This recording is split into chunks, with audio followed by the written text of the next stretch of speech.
አጠቃላይ ጎንደር ላይ ባየነው የንቅናቄ መርሃ ግብር ነበረ። ኤግዚቢሽኖች ነበሩ፣ የሚመረቁ ፋብሪካዎች ነበሩ። ከዚያም ባሻገር ደግሞ የኮሪደር ልማትና የፋሲል ቤተመንግስት ግንባታውንም ለመጎብኘት ችለናል። እንግዲህ መጀመሪያ ያደረግነው የዘይት ፋብሪካ ወይም ደግሞ ፓልም የሚያመርት ቲቲኬ የሚባል የግል ኢንዱስትሪ ነው። እንግዲህ ይሄ ኢንዱስትሪ ከ1.6 ቢሊዮን ብር በላይ የወጣበት ነው። አጠቃላይ ኢንቨስትመንቱ እንግዲህ በኢንዱስትሪው እንዳየነው የፓልም ዘይት ከአኩሪ አተር እንደሚያመርት አይተናል። በቀን 120 ቶን የሚያመርት ፋብሪካ ነው። በጣም ግዙፍ ፋብሪካ ነው። እንግዲህ ይሄ ለሀገር ውስጥ በተለይ ከውጭ የምናመጣውን ፓልም የሚያስቀር እና እነዚህ አይነት ፋብሪካዎች ደግሞ ሲስፋፉ አጠቃላይ በሀገራችን ውስጥ ያለውን የዘይት ፍላጎት ማሟላት የምንችልበት ከዚያም በላይ ደግሞ እነዚህ አኩሪ አተር፣ ሰሊጥ የምንላቸው ምርቶች ብዙ ጊዜ ዋጋቸው የዓለም ገበያ ሲወርድና ሲወጣ የሚወጣና የሚገባ ነው። በአብዛኛው በጥሬው ስለምንልክ ስለዚህ ይህንን ፕሮሰስ ማድረግ አንዱ ትልቁ የሀገራችን ፍላጎት ስለሆነ በኢንዱስትሪ ዘርፉ ትልቅ መርታ ያየንበት ፋብሪካ ነው። ከዚያ ባለፈ ግን አጠቃላይ ኤክስፖ ላይ የቀረቡ ምርቶችን አይተናል። እንግዲህ ክልሉ ከሁሉም ዞኖች እና ከተማ አስተዳደሮች የተውጣጡ ኢንዱስትሪያሊስቶች መካከለኛ ኢንዱስትሪ ያላቸው ነው እዚያ ያቀረቡት። በአብዛኛው ያየነው ለሰው ልጅ ፍላጎት የሚውሉ አገልግሎቶችን ነው። ለምሳሌ የምግብ ኢንዱስትሪዎች እንዳሉ አይተናል። ጁሶችን የሚያመርቱ ፓክ የሚያደርጉ ከዚያም ባለፈ የሌማት ትሩፋት ውጤቶችን በብዛት አይተናል። እንቁላል፣ የዶሮ ምርቶችን፣ እነዚህ ዱቄት እና ወዘተ የምንላቸውን ነገሮች በሙሉ እስከ ለሰራዊት ብስኩት እስከሚያመርቱና እስከ አጥላ እስከሚያመርቱ ፋብሪካዎች ድረስ በምግብ በጣም በርካታ ነገሮችን አይተናል። የዘይት ፋብሪካዎችን ያቀረቧቸውን አይተናል በብዛት። ከዚህም ባሻገር ደግሞ አልባሳትን የጨርቃ ጨርቅ ኢንዱስትሪውን አይተናል። በጣም በርካታ የጨርቃ ጨርቅ ኢንዱስትሪዎችን ለሴቶችም ለወንዶችም ለህፃናትም የሚያመርቱ እንዳሉ እዚያ ቀርቦ አይተናል። ኤክስፖርት የሚያደርጉ እንዳሉ አይተናል። ከዚህ ባለፈ የግንባታ እቃዎችን ነው። በተለይ ለቤት ግንባታ የሚያስፈልጉ ቆርቆሮዎች፣ ሚስማር እና ሌሎች ግብአቶች አይተናል። የቤት ቁሳቁሶች እንደ ሶፋ፣ የእንጨት ጉዳዮችን አይተናል። የሽመና መሳሪያዎች በጣም ዘመናዊ ሆነው አይተናልና በርካታ ነገሮችን ስናይ ክልሉ በተለይ ለሰው ልጅ የሚያስፈልጉ ነገሮችን በማምረት ላይ ትልቅ ትኩረት ሰጥቶ እየሰራ እንደሆነ ነው ያየን። እንግዲህ በዚያ ኤክስፖ ላይ የተሳተፉ በርካታ ባለሀብቶች፣ በርካታ መካከለኛ ኢንዱስትሪያሊስቶች እንዳሉ ብዙ የስራ እድል እንደፈጠሩም አይተናል። ክልሉ እንግዲህ ካጋጠመው የጸጥታ ችግር ወጥቶ እንደነዚህ አይነት ኤክስፖዎችን ወደ ማዘጋጀት ሄዳለች። ጎንደር ከተማም እንግዲህ ከደብረ ብርሃን ከኮምቦልቻ በጣም ሩቅ ከሚባሉ አካባቢዎች ድረስ የመጡ ኤክስፖን የተሳተፉ አሉ። ይሄ በጣም ለጎንደር ከተማ ትልቅ ነገር ነው።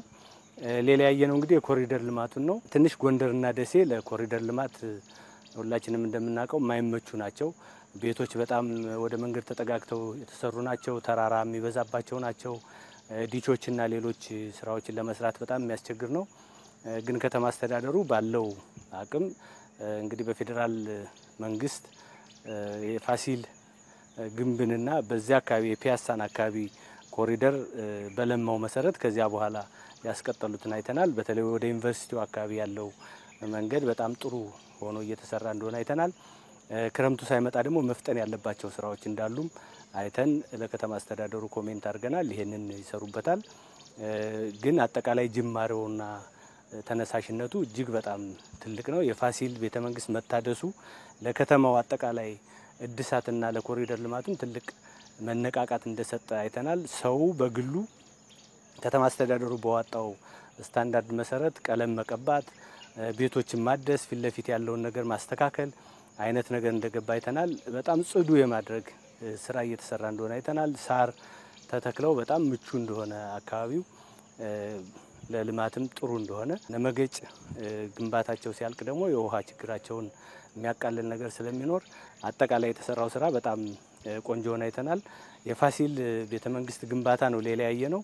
እንግዲህ ባለፈው ክቡር የፌዴሪ ጠቅላይ ሚኒስትር ዶክተር አብይ አህመድ በጎበኙበት ወቅት የተሰጡ ኮሜንቶች ነበሩ። በተለይ በፊት ንጉሳውያን የሚሄዱባቸው የነበሩ በጣም ፈራርሰው የነበሩ እንደገና ተመልሰው ሪስቶር ተደርገው ቅርስነታቸውን ሳይለቁ በደንብ በቃ ትልቅ እና በጣም ታሪካዊና አዲስ የሆነ አካባቢዎችም ሪስቶር የተደረጉ ታሪኩን ጠብቀው የተሰሩ እንዳሉ አይተናል። በአጠቃላይ በፋሲል እድሳት በከተማውም አጠቃላይ እንቅስቃሴ የማህበረሰብ ክፍሉ በጣም ደስተኛ እንደሆነ ያየንበት ሁኔታ አለ። ሁላችንም እንደምናውቀው የጎንደር ከተማ በታሪክ በጣም ጥንታዊ ከሚባሉ ከተሞች አንዷና የመንግስት መቀመጫ የነበረች ከተማ ናት። የንግዱም የብዙ ነገር ማሳለጫ የነበረች ከተማ እንደሆነች ያው በታሪኳ የሚታወቅ ነው። ለማደስ ክቡር ጠቅላይ ሚኒስትሩ የጀመሩት ኢኒሼቲቭ እሳቸው በጀመሩት ጊዜ አይደለም የተጀመረው።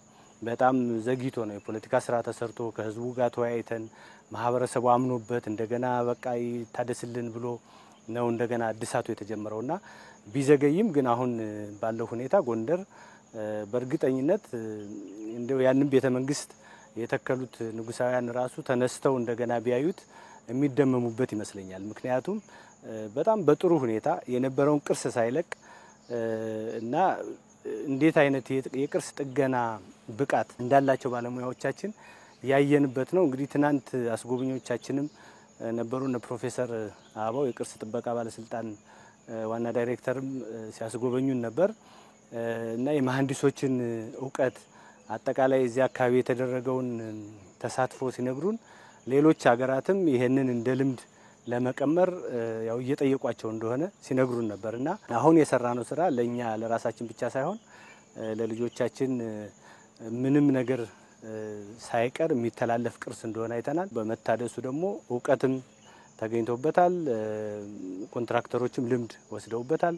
እንግዲህ ወደ ሌሎች ሀገሮች ደግሞ ለዚህ ይሄንን እንደዚህ አድርገን ካደስ ሌሎች ነገሮች መስራት ስለሚቻል ሌሎችን ወደ ማማከር ሌሎች ቦታም ለመገንባት የሚያስችልና እንደዚህ አይነት ተመሳሳይ ስራ ለመስራት የሚያስችል እውቀት እንደተቀመረ ነው የተረዳነውና ጎንደር ዳግም እየተነሳች ነው ብል ማጋነን አይሆንም።